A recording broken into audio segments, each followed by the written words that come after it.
Alors merci Patricia de votre présentation. Vous m'avez fait beaucoup travailler, je vous l'ai dit tout à l'heure, parce que je n'avais jamais travaillé vraiment sur la pornographie. J'avais quand même esquissé en quelque sorte, notamment au regard de mon travail sur les conduites à risque des jeunes, mais je n'avais jamais entré en profondeur dans cette thématique. Et donc j'ai beaucoup réfléchi, j'ai beaucoup lu aussi. Pas visionné, rassurez-vous, je m'intéresse assez peu. Mais en tous les cas, j'ai essayé donc de comprendre l'engouement de nos sociétés contemporaines au regard de la pornographie. Alors, merci de votre présence aussi, merci de votre écoute. J'espère ne pas vous décevoir. Je suis un peu obligé de lire mon texte parce que comme c'est la première fois que je parle de ce sujet-là, je ne peux absolument pas improviser, j'ai oublié la moitié de ce que je veux dire.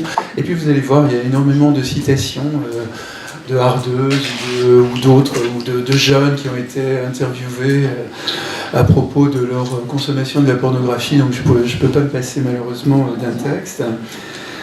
Donc vous le savez bien, le sujet est extrêmement difficile, évidemment, il faut éviter les jugements de valeur. On n'est pas dans un moralisme qui nous autoriserait à interdire la pornographie. Ceci dit, il faut rester évidemment lucide sur un certain nombre d'effets pervers, notamment auprès des toutes jeunes générations. Et c'est un peu de cela dont je vais vous parler. Mais d'abord, dans un premier temps, on va voir quels sont en quelque sorte les usages sociaux de la pornographie dans nos sociétés contemporaines. Je vais vous laisser vous installer, puis après je démarrerai.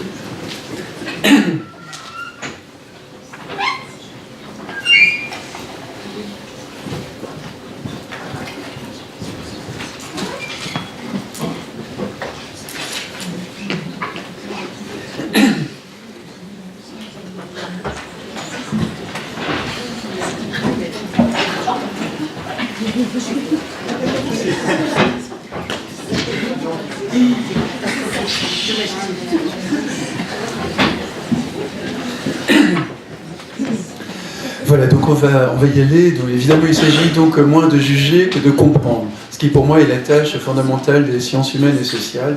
On n'est pas des directeurs de conscience, on essaie plutôt de comprendre le monde, ce qui donne, et le fait de le comprendre, évidemment, donne des moyens d'action à son égard. Voilà. Donc d'abord, pour définir la définition de la pornographie, est plutôt le fait des censeurs ou des juristes. En ce sens, sa définition implique toujours un jugement de valeur, une qualification au regard d'une norme supposée. Elle est toujours donc, cette définition, quelque peu arbitraire. Alain Robbe-Grillet, un écrivain, un cinéaste français renommé, Alain Robbe-Grillet a sans doute la meilleure définition. Il dit « La pornographie, c'est l'érotisme des autres. » La pornographie, c'est l'érotisme des autres. La définition est d'autant plus difficile aujourd'hui que foisonnent les productions étiquetées telles, pourtant bien différentes les unes des autres. Donc j'emploierai dans mon exposé le terme pornographie un peu comme un mot valise qui réunira donc des objets un tout petit peu différents. La pornographie, encore dissimulée dans quelques salles de mauvaise réputation il y a quelques années, alimente aujourd'hui un commerce ayant pignon sur rue, à travers les revues, à travers d'innombrables sites internet, des DVD, des plateformes de VOD, des films sur le câble ou le satellite, tous extrêmement faciles d'accès.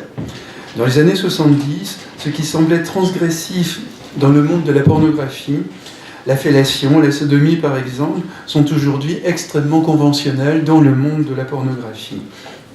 L'extrême banalisation des sites pornographiques gratuits sur Internet et l'ampleur de leur fréquentation rendent caduque une part de ces anciens supports, comme les cassettes vidéo ou les films par exemple. Finalement, aujourd'hui, nulle nécessité d'acheter du matériel sous le manteau dans un sex shop ou de se glisser furtivement dans les salles obscures ou les boutiques spécialisées. Un clic suffit pour accéder à d'innombrables sites pornographiques qui sont avec des sections spécialisées, qui sont de surcroît gratuits et sans incidence donc sur la réputation de la personne.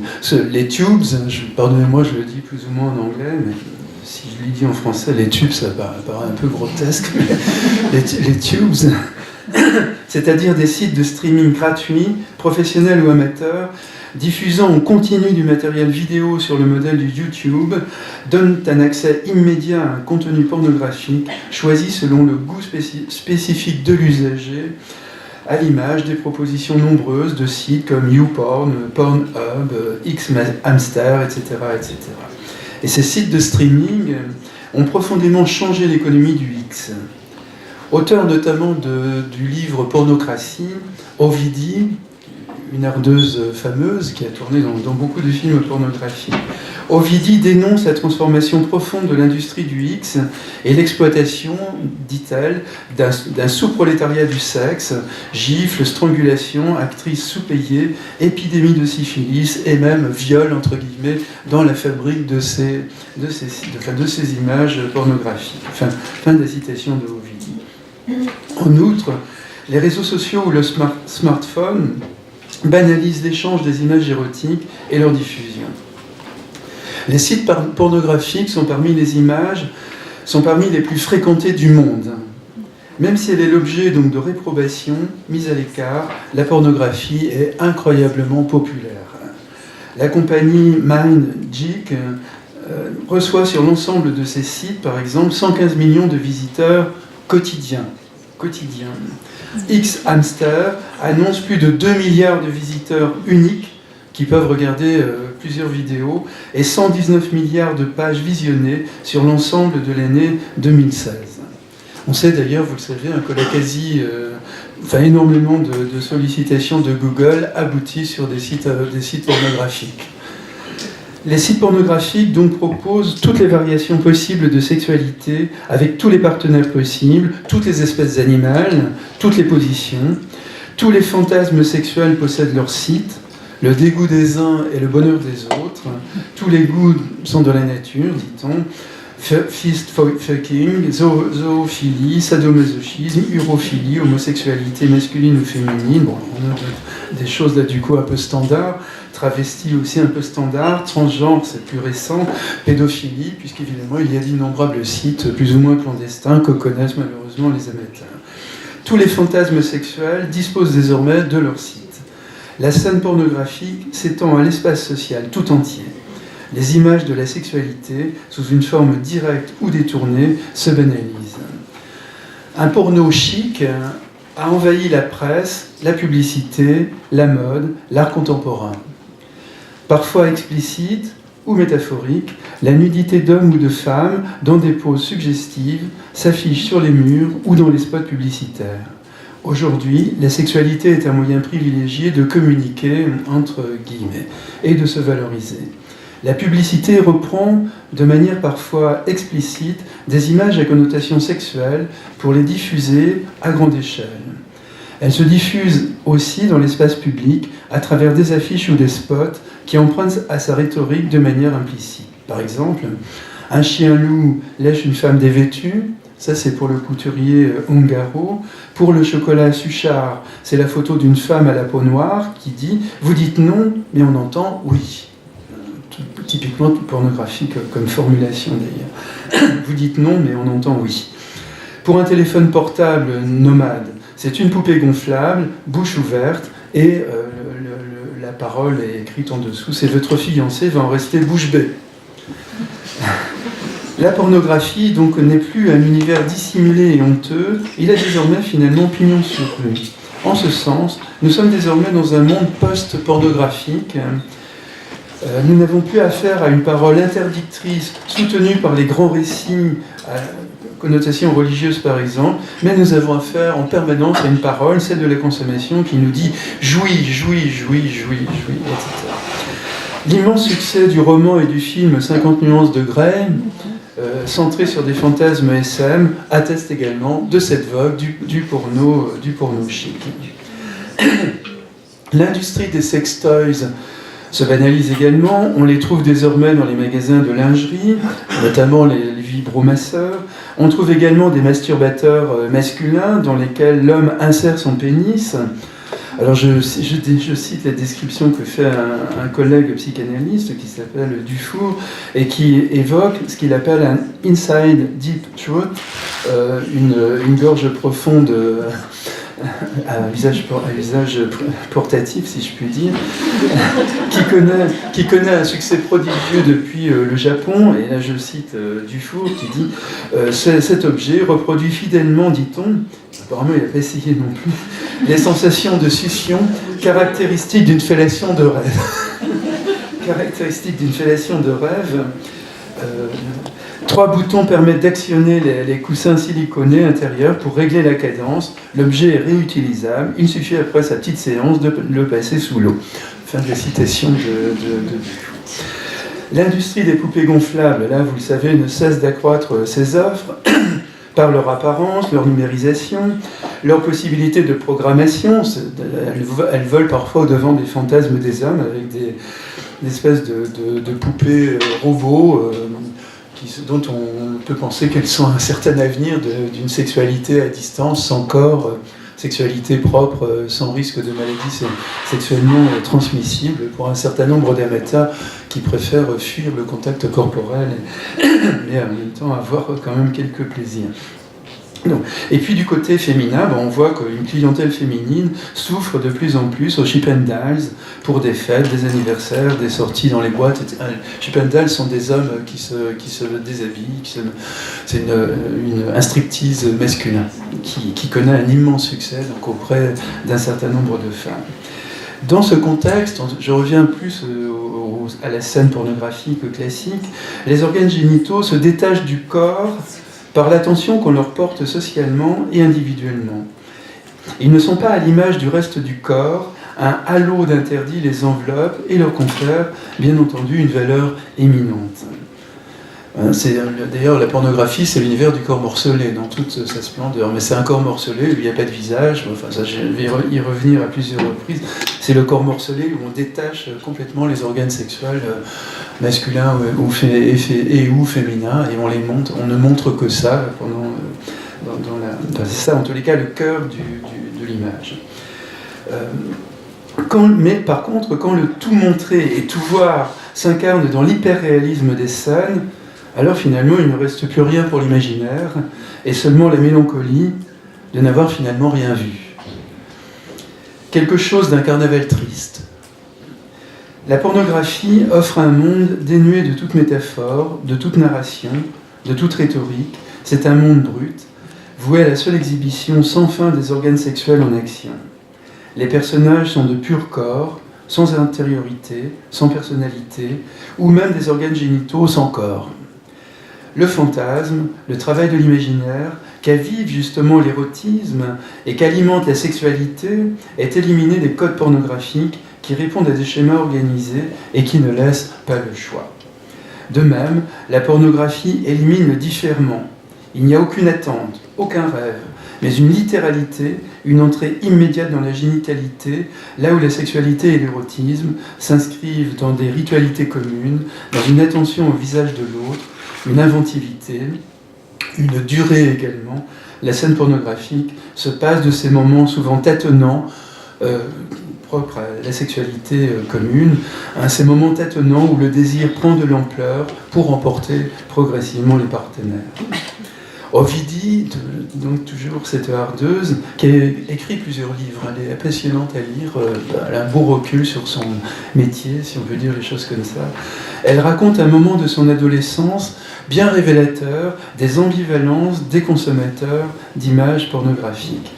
Ovidie, à l'époque, a une dizaine d'années, et elle est en compagnie d'une amie à peine plus âgée. Ces deux petites filles regardent l'une et l'autre un film pornographique à la télévision. À tour de rôle, elles se disent combien ce film est nul, comme pour se déculpabiliser de le regarder. En même temps, elles n'arrivent pas à se sortir de la sidération. Quand elles finissent par changer de chaîne, c'est pour revenir très vite à ce film dont elles continuent à commenter la dérision. Attitude, pour moi, paradigmatique du consommateur de pornographie qui refuse de se prendre au jeu et ne cesse justement de continuer à regarder les images comme pour en vérifier à chaque instant combien c'est nul en effet, mais dans l'impossibilité de décrocher des images. Cette fascination pour le porno, dans toutes ses formes, est aussi sans doute une manière de contenir une excitation venue de soi ou de l'extérieur et de lui donner une forme contrôlable pour la canaliser. L'image, pourtant, elle-même, on pourrait dire, est excitante. Mais elle devient, comme les psychanalystes, pour employer plutôt un terme psychanalytique, elle devient un par-excitation. Elle canalise, elle amortit, elle diminue, elle amenuise l'excitation. Donc un par-excitation, une manière donc de l'alléger. Dans son usage, elle est parfois en revanche un piment pour les couples, en manque d'imagination. Un piment donc pour les couples, une recherche visuelle de stimulation ou d'échange, une manière aussi pour certains de s'autoriser des postures de prime abord écartées ou auxquelles ce couple n'avait jamais songé un seul instant. Une enquête IFOP de 2014 pointe ce chiffre absolument colossal que 47% des Français ont tenté de reproduire des situations ou des positions visionnées sur des films ou des vidéos pornographiques. Ça fait quasiment 1 sur 2. Mais je ne crois pas qu'il n'y ait que les Français. Il n'y a aucune raison d'isoler une population parmi d'autres. Je crains que ce ne soit assez... Enfin, je crains. Ici, on regarde pas. Bien sûr. Voilà. Bon. Donc, nous sommes devant les ambivalences du monde contemporain. Le porno donc influence également la pratique de l'épilation intégrale afin de donner aux femmes une vulve lisse, par exemple. L'enquête IFOP, encore, dit que pour 63% des jeunes de 18 à 24 ans, cette épilation est une obligation. Là, c'est d'emblée l'influence, effectivement, de la pornographie. Il importe également qu'aucune... Là, c'est davantage dans la manière de filmer, mais ça va se retraduire aussi dans l'érotisme des couples. Il importe également qu'aucune sécrétion vaginale ne soit visible. Un commerce prospère s'est instauré au détriment de la santé de la femme, avec par exemple la proposition d'ovules vaginaux qui laissent s'écouler des paillettes odorantes pendant le coït.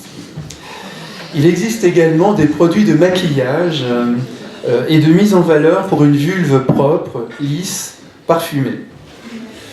Le porno alimente aussi la nymphoplastie, c'est-à-dire une découpe au laser de la vulve pour la rendre conforme à des critères de beauté. Ça paraît assez spectaculaire d'imaginer qu'il puisse y avoir des critères en la matière, mais non, il y a énormément de, surtout nord-américaines d'ailleurs, qui se livrent à ce genre de chirurgie esthétique, entre guillemets, sur leur sexe. Mais les hommes ne sont pas tout à fait épargnés, puisque il y a à peu près 1/3 des hommes de moins de 25 ans qui se disent être très complexés par la taille de leur pénis.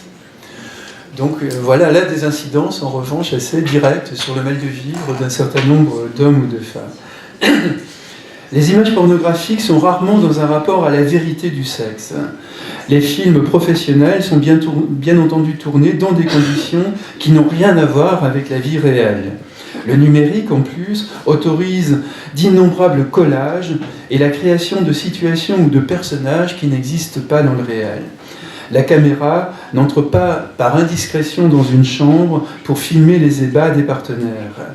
Elle est dans un laboratoire où les acteurs se préparent avant d'entrer dans le champ, utilisent des dispositifs pour filmer des postures impensables dans des conditions réelles, souvent d'ailleurs avec plusieurs partenaires.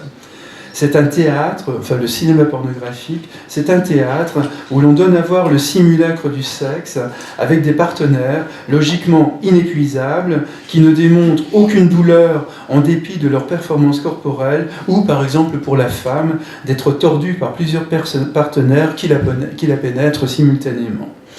Les images pornographiques donc ne sont en rien un documentaire sur la sexualité, ni une variation, mais plutôt une variation spectaculaire au sens du spectacle et de l'étonnement.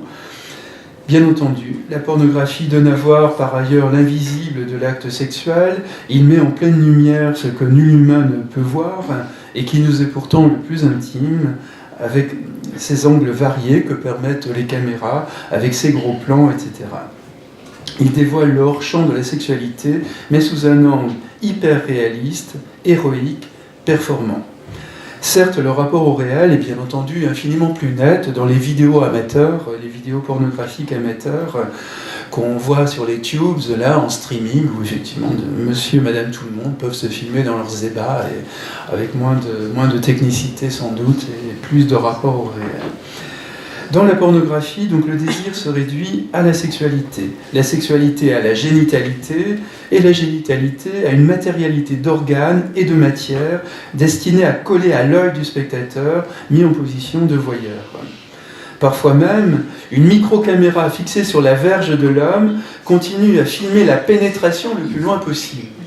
L'impression qu'on est dans l'histoire de l'anatomie plutôt que dans la sexualité, mais manifestement il y a quand même un certain nombre d'hommes que ça fait jouir. Donc, pour reprendre ma formule de tout à l'heure, d'un monde qui nous dit jouis, etc.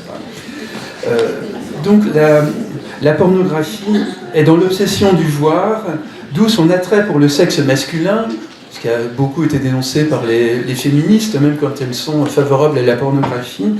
Donc la pornographie est dans l'obsession du voir, d'où son attrait pour le sexe masculin, en ce qu'il est visible et spectaculaire dans son érection ou dans ses projections de sperme. La pornographie donc est un pur érotisme de l'œil, ou plutôt une manière de forcer le regard en l'érotisant. Là vraiment on peut dire qu'il s'agit de se rincer l'œil dans quasiment tous les sens du terme, si on joue sur les mots. La pornographie donc érodique... J'essaie d'introduire un peu le moment ludique sur un sujet très difficile. La pornographie éradique toute subjectivité pour en faire une mécanique du corps sous l'égide de la performance masculine dans la dénégation du désir de la femme. Aucune panne chez l'homme, aucun échec, une virtuosité sans pareil, sans la moindre lassitude. Évidemment, parce qu'on peut d'ailleurs couper les scènes, on peut attendre 1 heure, le temps que le gars récupère un peu, comme ça on peut avoir l'impression qu'il est absolument inépuisable, il peut faire l'amour 10 fois de suite sans aucun problème. Un peu plus compliqué quand même dans la vie réelle. Donc voilà, une virtuosité sans pareil de la part du hardeur, sans jamais la moindre lassitude. Pourtant, la sexualité ne se construit pas seulement avec les organes génitaux, elle mobilise bien entendu l'ensemble du corps et de l'imaginaire, elle mêle tous les sens, et non seulement un voir hypertrophié. Elle naturalise donc la pornographie, elle naturalise sur un mode caricatural des statuts d'hommes et de femmes, faisant de la femme un outil propre à l'éternelle satisfaction du désir de l'homme. La femme, dans ce genre de film, n'a de statut que d'être une matière malléable et corvéable à merci, réduite à une poignée d'organes à pénétrer, à remplir jusqu'à la saturation au profit du pénis et du sperme, voire même d'autres objets, voire parfois des animaux, en donnant le sentiment qu'elle y trouve toujours un plaisir absolument sans borne à ces formes de soumission ou d'humiliation. Dans maintes séquences pornographiques, les hommes éjaculent aussi sur le visage des femmes, ou les barbouilles de sperme. C'est-à-dire, on est là dans la liquidation du visage. Là, c'est lourd, parce que le racisme, ça commence par éliminer le visage de l'autre en disant c'est un arabe, c'est un juif, c'est un noir, ou je sais pas quoi. Bon, mais quand il n'y a pas de visage, il n'y a plus d'humanité. Et là, c'est l'un des trucs qui me trouble le plus dans la pornographie, c'est la liquidation du visage de la femme sous le sperme de l'homme. Enfin, ça en dit long, finalement, sur aussi le statut de la femme dans ces films pornographiques. Donc l'homme est toujours disponible pour les satisfaire, toujours performant, personne ne dit jamais non. La femme est une sorte de poupée dans ces films, un objet docile, dépourvu absolument d'autonomie. La pornographie est aux antipodes donc d'une sexualité réelle qui, elle, est toujours imprévisible dans son déroulement et fondée sur une reconnaissance mutuelle des partenaires. Enfin, en principe, en tous les cas. La sexualité ou l'érotisme se fondent sur la rencontre avec l'autre, avec ses aléas merveilleux ou imprévus, évidemment. Là où la pornographie est plutôt un collage de fragments de corps, d'organes génitaux. Les corps sont détachés des personnes, réduits à des purs organismes, cherchant tous les branchements possibles. La pornographie, donc, est répétition inlassable, monotone des mêmes combinaisons de corps, dans la saturation des possibilités, et souvent dans leur improbabilité, puisque, je vous l'ai dit, le tournage implique souvent des stratagèmes techniques ou le recours au trucage numérique. Donc la pornographie n'est nullement, comme autrefois d'ailleurs un certain nombre d'auteurs ont pu le penser, je pense Georges Bataille ou d'autres, mais c'est plus, à mon avis, plus du tout le cas aujourd'hui, la pornographie n'est nullement une subversion de la sexualité ou de l'érotisme, elle en serait plutôt la profanation. au sens où le sacré s'oppose au profane. Le sacré, c'est ce qui est plutôt élevé, ce qui nous émerveille, ce qui nous arrache un peu à nous-mêmes. La profanation, c'est donc le monde profane, le monde qui n'est pas marqué par le sacré. Mais je joue sur les mots, parce que quand on profane quelque chose, c'est aussi quand on piétine, quand on veut détruire quelque chose. Ce sont des mots très lourds de sens, il y a des connotations fortes. Donc pour moi, la pornographie serait... Donc la pornographie serait plutôt une forme de profanation de la sexualité. Ah oui, voilà, pardon. Donc la pornographie, je reprends, pardonnez-moi. La pornographie n'est nullement une subversion de la sexualité ou de l'érotisme, elle en serait plutôt la profanation. La surexposition de ce fragment du corps est l'inverse d'un dévoilement, mais plutôt la mélancolie de voir qu'il n'y a rien à voir, mais qu'il faut continuer à voir malgré tout. Si l'érotisme célèbre le sujet dans son unité et son imaginaire, même en le dissolvant ensuite dans le désir, mais un désir partagé, la pornographie le liquide comme personne, en le transformant en pur organisme, en addition d'organes et de fonctions. La pornographie est une sexualité sans sujet, sans récit, une élimination de toute forme de subjectivité et de tout imaginaire, à la différence de l'érotisme qui exalte l'individualité et la créativité. La pornographie est un monde sans autre et donc sans visage. Les gros plans sur les organes génitaux ou les corps en action en font l'économie. Elle est une mise en correspondance d'organes et de fonctions dans la seule performance inlassablement répétée et filmée méthodiquement pour ne rien laisser échapper de la génitalité de l'acte. Les substances masculines sont valorisées, tandis que les substances féminines sont toujours perçues comme dégoûtantes et sont immédiatement éliminées dans la mise en scène. Là, je cite Ovidie, le corps propre, nécessairement propre de la femme qui s'oppose donc au sperme flamboyant de l'homme.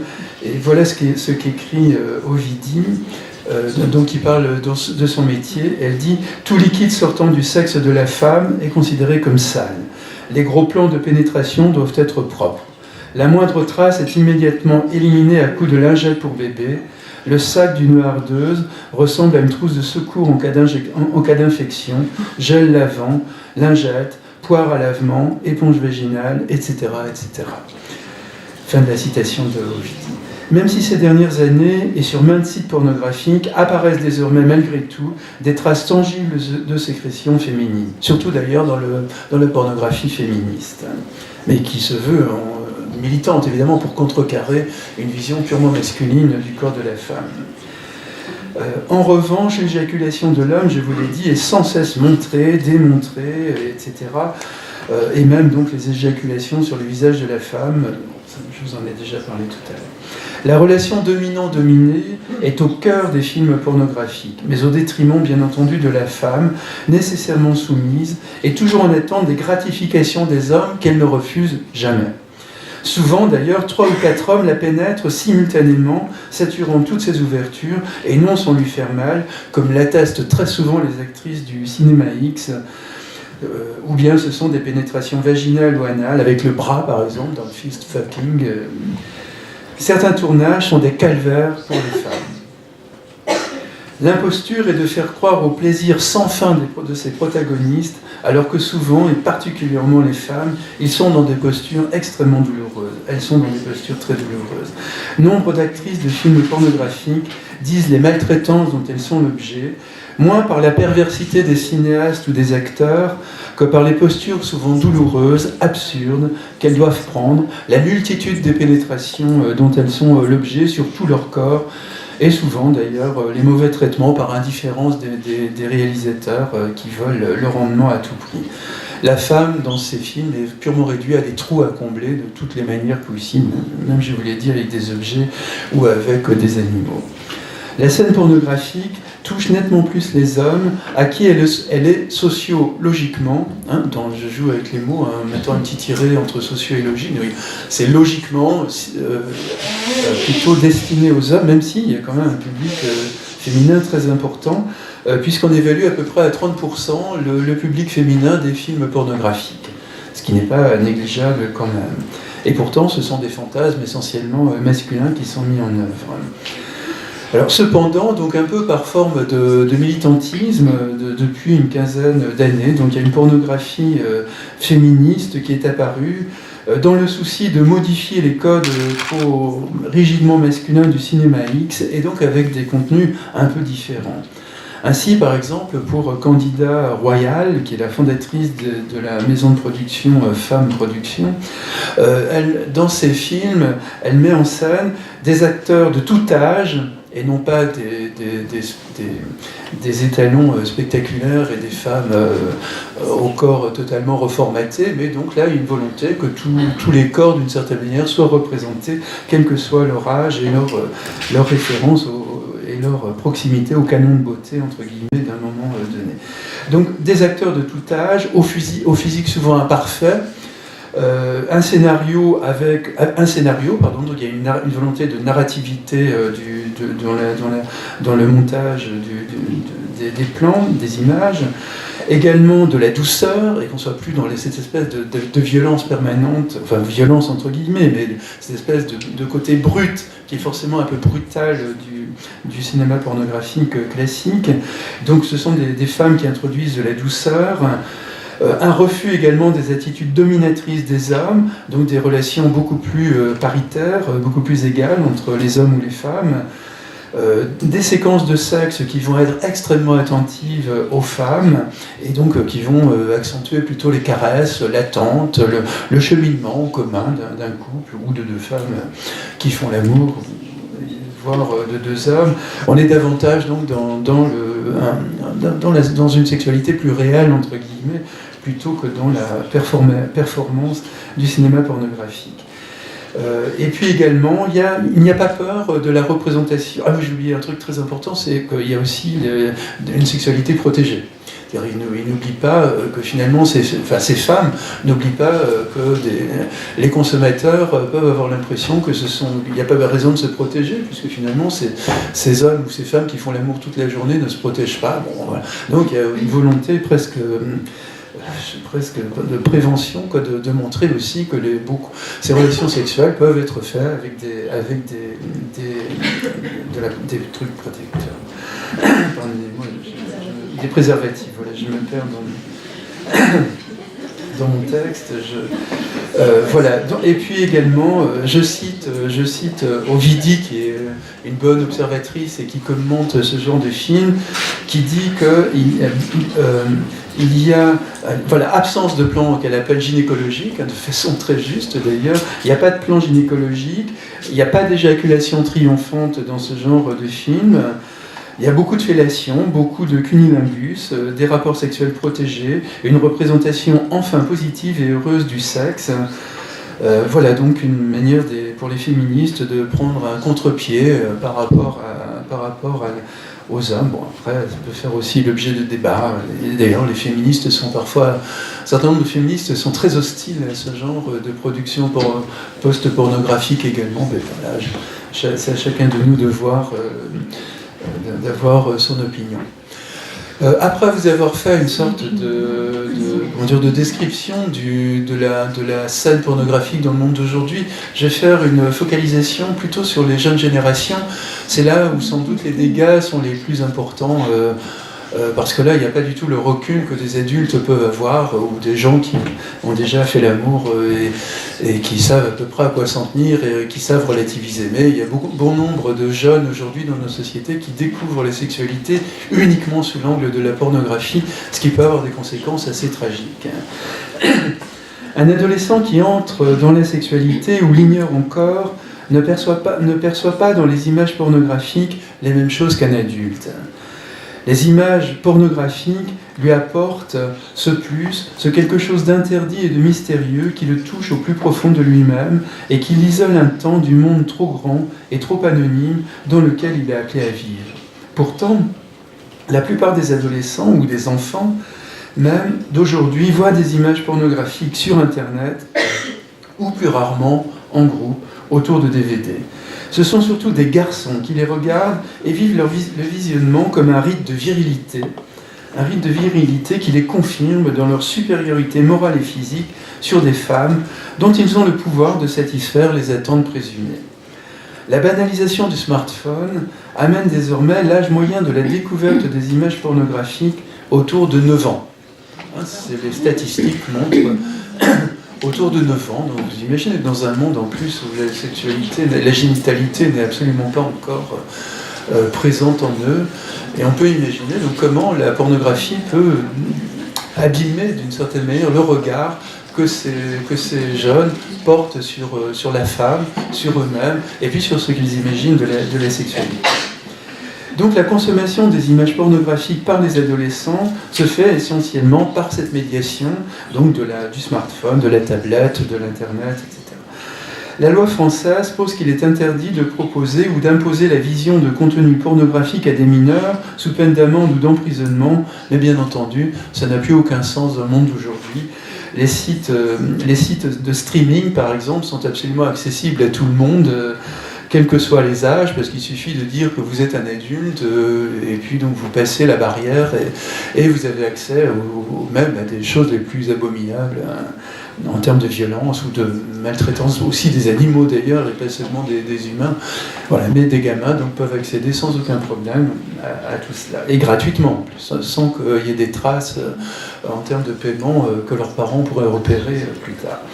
L'image possède un pouvoir, dont j'en ai parlé un petit peu tout à l'heure, un pouvoir de contenance pour le spectateur. C'est ce que j'appelais la dimension par excitation. Elle l'enveloppe, elle l'isole du monde extérieur, elle crée une sorte d'hypnose provisoire, le temps de sa saisie, comme dans le cas de l'image pornographique qui provoque une excitation. Mais elle maintient parfois son influence, donc elle déborde son rôle de par excitation pour finalement continuer à obséder, hanter le jeune. Et donc elle va exercer son influence, elle s'inscrit dans la mémoire, car elle mobilise au moment de son visionnement des perceptions sensorielles, affectives, proprioceptives. Elle prend corps, on pourrait dire, elle prend corps pour le spectateur, elle porte une force d'impact, une efficacité symbolique qui transforme le rapport au monde et l'expérience intime. Elle incarne toujours, volontairement ou non finalement, une expérience pédagogique. Qu'on le veuille ou non, même si c'est la pire pédagogie qu'on puisse imaginer, il y a toujours un adolescent va voir ces images pornographiques comme une leçon. Je vais y revenir tout à l'heure, mais comme la bonne manière de faire si on est vraiment un homme.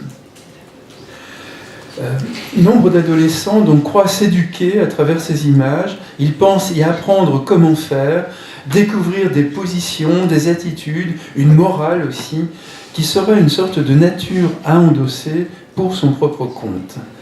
Dans l'angoisse de ne savoir s'y prendre ou de ne pas être normaux, ils cherchent dans les images pornographiques un mode d'emploi et ils croient y trouver l'expérience qui leur manque. Mais ce ne sont pas tant les images qui agissent quand il y a passage à l'acte que le sujet qui trouve à travers l'image une confirmation de ce qui est déjà en lui, de ce qu'il croit plutôt être déjà en lui. Ce n'est pas l'image qui potentialise l'individu, mais l'individu qui potentialise l'image. Malgré la profusion des images sexuelles ou érotiques dans la sexualité, on pourrait dire, se lit partout, mais en fait, elle ne se dit, elle ne s'échange, au niveau de la parole, en tous les cas, pratiquement nulle part. Et un jeune, par exemple, le dit à sa manière, je le cite, il dit « Entre les livres d'éducation sexuelle et le porno, question viande, c'est lui qui parle, on nous a tout montré. Mais pour le reste, on ne nous a rien dit. » Donc, qu'est-ce que la sexualité ? Qu'est-ce que l'entrée dans la sexualité ? C'est plutôt, donc, comme il le dit à sa manière, c'est plutôt la pornographie qui va faire l'éducation de bon nombre de nos jeunes. Internet aujourd'hui est la chambre où d'innombrables jeunes vivent leur éducation sexuelle. Les sites pornographiques sont leur premier contact avec la sexualité. Aujourd'hui, à 15 ans, nombre de jeunes, surtout des garçons, ont vu d'innombrables modalités de rapports sexuels avec des partenaires d'âge, de sexe, de couleurs différents, parfois même avec des animaux, parfois même avec des enfants ou d'autres adolescents. Mais la plupart du temps, ils n'ont encore jamais fait l'amour. Ils visionnent souvent leur premier site vidéo, donc je vous l'ai dit, vers 9 ans par là. La pornographie est souvent pour les garçons une expérience entre pairs. une manière de se viriliser, une manière de se démarquer des parents en jouant du halo de transgression associé à ces images. Leur dégoût initial se mue très vite en curiosité.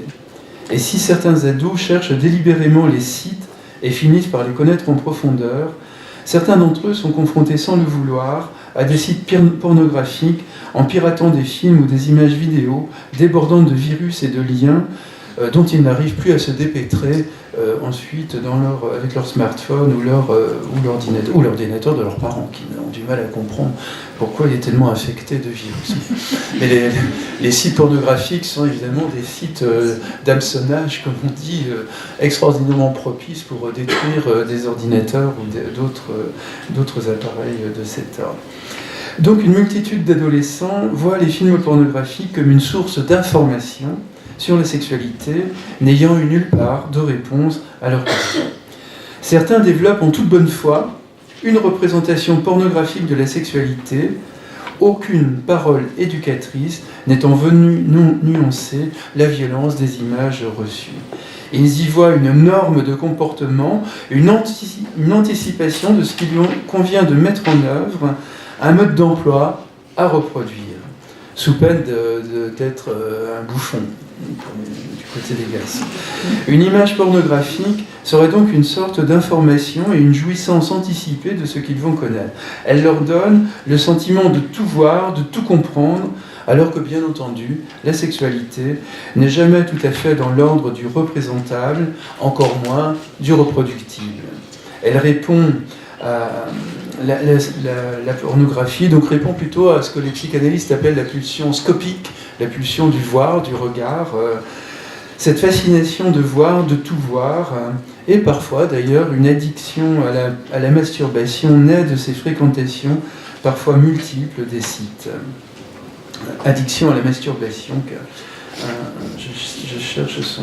j'ai perdu son... Bon, je me rappelle d'avoir eu un échange avec un ami auteur de romans policiers et qui a écrit un très très bon roman pour adolescents sur cette addiction à la masturbation. Donc, un gamin qui se masturbe d'innombrables fois tous les jours, par jour, mais en étant obsédé par les films porno. Mais il a pris un titre anglais qui m'échappe. Mais c'est Patrick Bard, B-A-R-D, un très très très bon roman pour les adolescents. Un très bon roman à donner à des ados à lire, puisque c'est l'histoire d'une plongée vraiment dans un abîme d'un ado qui aura du mal à revenir au monde après tout ce qu'il aura pu vivre d'horreur. Dans ce qu'il croit plutôt être la vraie sexualité, celle qu'il a appris dans les films porno, et le choc du réel aura été destructeur pour lui. Voilà, donc une défaillance des parents en matière d'éducation est relayée par l'emprise des images sur la conscience de nombre de nos jeunes. Un adolescent pense volontiers que les films X sont la restitution de l'acte sexuel dans sa vérité, comme s'il s'agissait d'une réplique filmée, comme si, pour réaliser un film pornographique, il suffisait simplement de filmer des gens en train de faire l'amour. Cette représentation de la sexualité est source de malentendus, de confusion et parfois de drames personnels pour les filles, évidemment, qui vont vivre de plein fouet une sorte d'agressivité de leurs copains qu'elles n'arrivent pas à comprendre, mais aussi pour les garçons qui vont voir que c'est pas si facile que ça de mettre en œuvre les fantasmes qu'ils ont vus dans les films X. D'autant plus qu'en plus les jeunes, ces ados ont rarement la corpulence, la tiraille, si je puis dire, de ces ardeurs triées sur le volet, évidemment, qui ont le physique de l'emploi, si on peut dire, même si on ne voit pas grand-chose d'autre que leur sexe. Mais là aussi, ça peut être une source de complexe, comme je le disais tout à l'heure. Sentiment de ne pas être comme les autres hommes, s'ils ont le fantasme que tous les hommes sont aussi bien membrés, pardonnez-moi, que leur acteur masculin fétiche. Donc la pornographie est une sorte de puissance de confusion dans leur entrée dans les sexualités. Un garçon explique par exemple qu'il avait une série d'images de séquences pornographiques qu'il entendait absolument reproduire avec sa partenaire. Ça a été absolument catastrophique et il en reste absolument traumatisé, le sentiment que lui, il est un bouffon, comme je disais tout à l'heure, il n'est pas du tout à la hauteur de ce que fait n'importe quel homme dans la vie courante, et sentiment d'humiliation devant sa copine, etc. Un décalage donc est considérable avec la réalité de la relation à l'autre. Un autre jeune dit, je le cite, « Techniquement, je connais tout, mais je n'ai jamais eu la moindre relation avec une fille, j'ai peur de la première fois. » Fin de citation. La sexualité mise en scène dans le X est donc faite de performances, elle ne connaît pas de panne ou d'hésitation, aucune parole, mais plutôt des gestes mécaniques et efficaces, et le jeune, marqué par la pornographie, peine à mobiliser un imaginaire de la relation à l'autre, un mouvement propre de désir qui ne lui vienne pas de l'extérieur, qui soit aussi sensible à sa compagne. Il reste hanté par ces combinaisons des corps détachées de toute affectivité.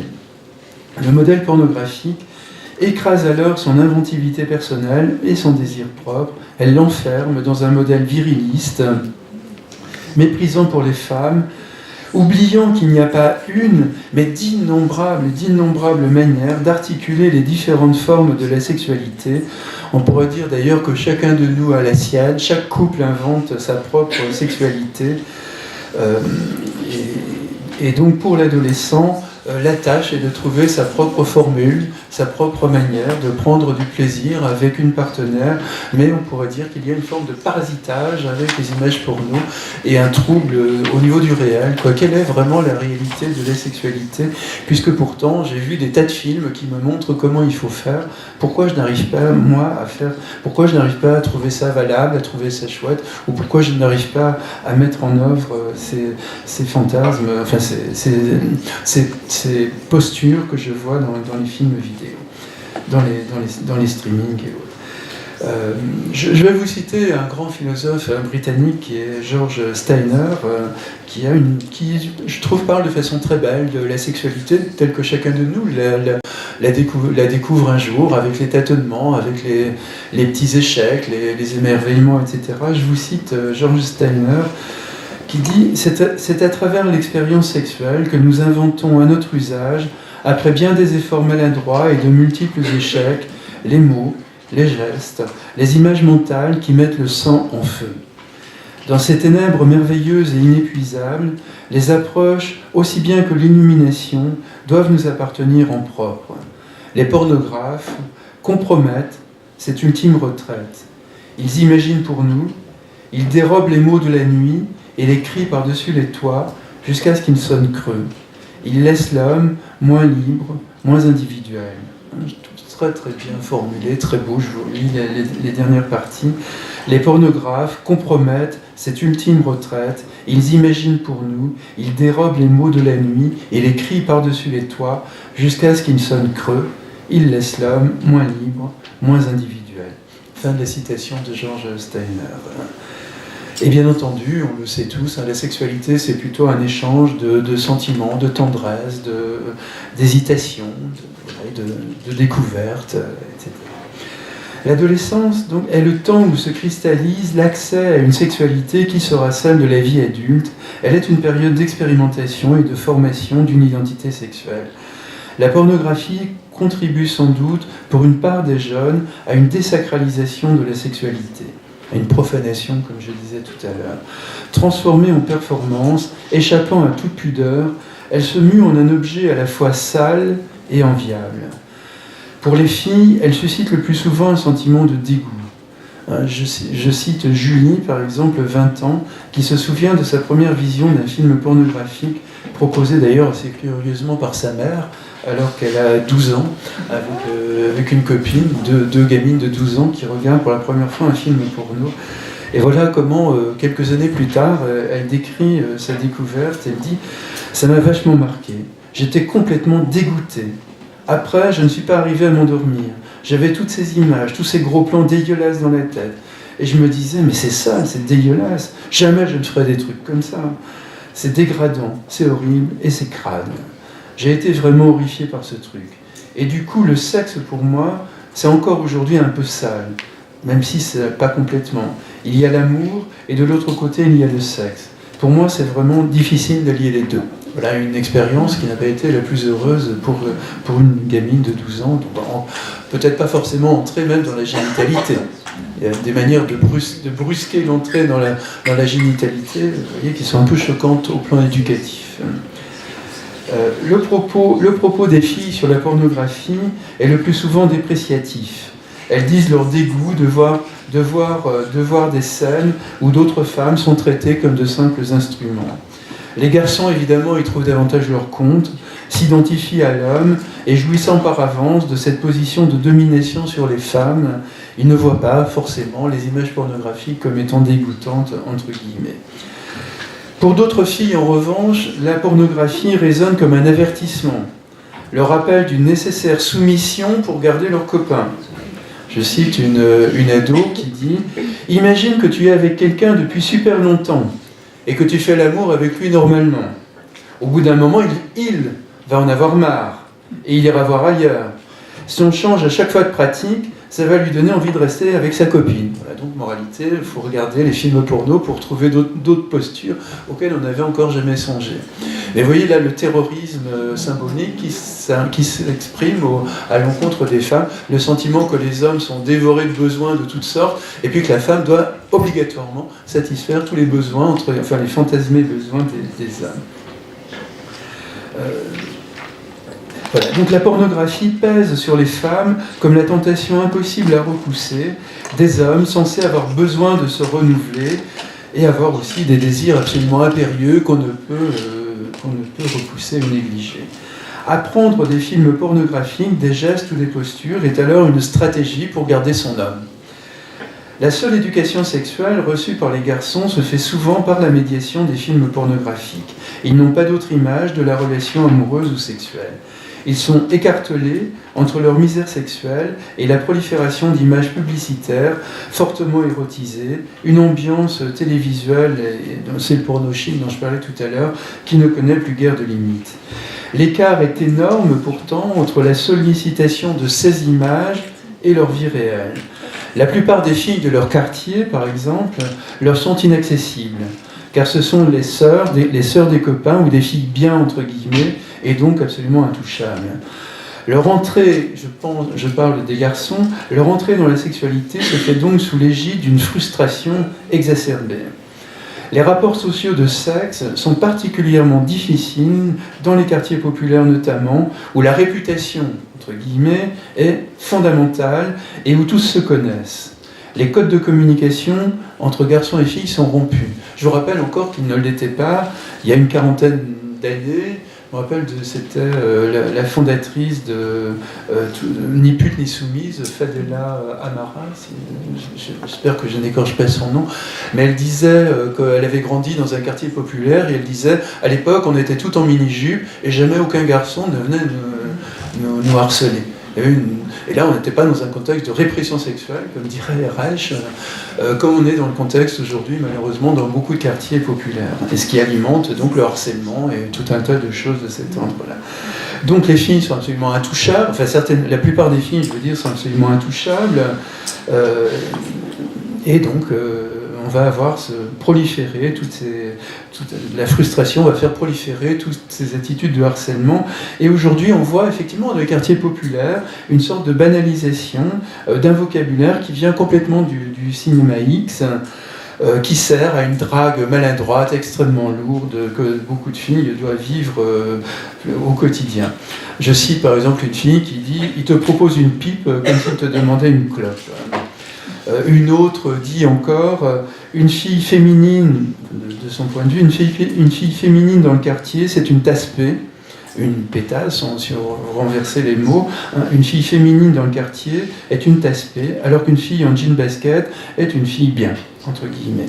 Une jupe, dit une autre adolescente, ça veut dire pour eux que j'ai envie. Rappelez-vous d'ailleurs le film avec Isabelle Adjani, La journée de la jupe, pour montrer que c'est pas parce qu'une fille est en jupe qu'elle a envie forcément de se payer tous les garçons qu'elle voit sur son chemin. Bon. Mais malheureusement, on est obligé de le dire. C'est ça qui paraît absolument inouï dans le monde d'aujourd'hui. Si une fille porte des vêtements un peu moulants, alors elle provoque, entre guillemets, et doit donc en assumer les conséquences dans ses déplacements dans le quartier. Dans les quartiers populaires, surtout, un discours banalisé affirme que les filles victimes de tournantes, comme on dit, sont en fait des allumeuses qui le cherchent et méritent ce qu'elles subissent, car une sorte d'indulgence, d'ailleurs, dédouane les garçons censés ne jamais pouvoir résister à leurs pulsions. Il ne faut donc jamais les provoquer, sinon à en payer les conséquences. Une adolescente, d'ailleurs, le dit absolument en toute naïveté, je la cite, « Pour les garçons, les filles aujourd'hui sont toutes des salopes. Pour eux, on est toutes comme ça.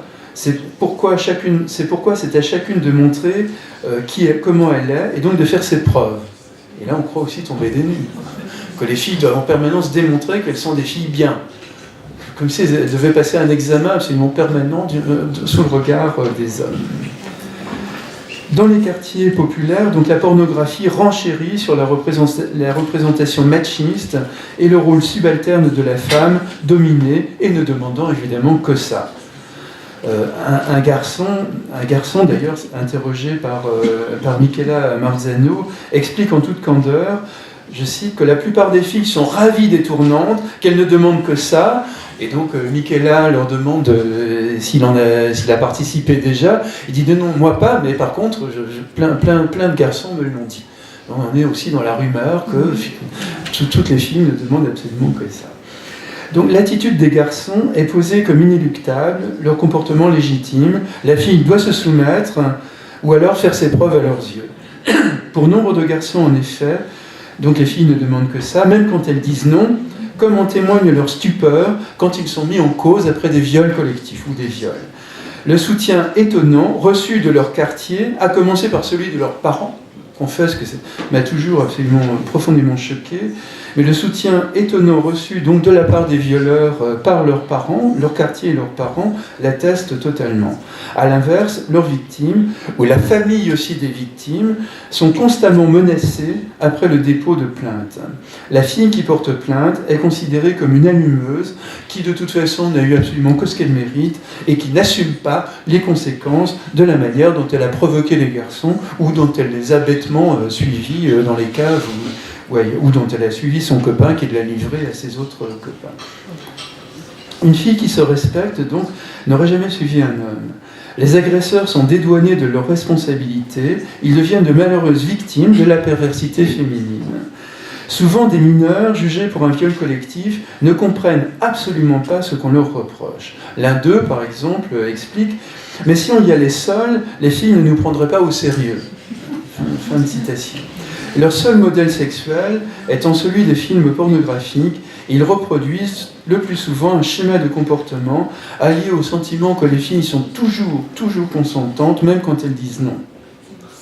Nombreuses sont les anecdotes de cet ordre, où l'image est prise à la lettre, comme une description objective des comportements, et puis finalement comme une illustration de la complexité de la psychologie féminine que les hommes doivent absolument contourner pour aller directement à l'acte. Alors pour ouvrir mon propos, pour terminer mon intervention, vouée donc à la liberté d'expression et de consommation dans nos sociétés occidentales, démocratiques, où tous les points de vue peuvent s'exprimer, la pornographie exige quand même, dans l'idéal, la connaissance des codes d'interprétation, de ces codes d'interprétation, pour ne pas prendre au pied de la lettre les comportements montrés. Mais ce bon usage, entre guillemets, pour les amateurs, n'est pas le lot commun. Il est contrecarré, notamment par des adolescents ou des jeunes adultes, surtout, qui ne sont pas en mesure de s'approprier critiquement ces images. Ils y voient un reflet de la réalité, tant d'ailleurs dans la pratique de la sexualité que dans la soumission éternelle des femmes au désir des hommes. Voilà, je vais en rester là. Je vous remercie.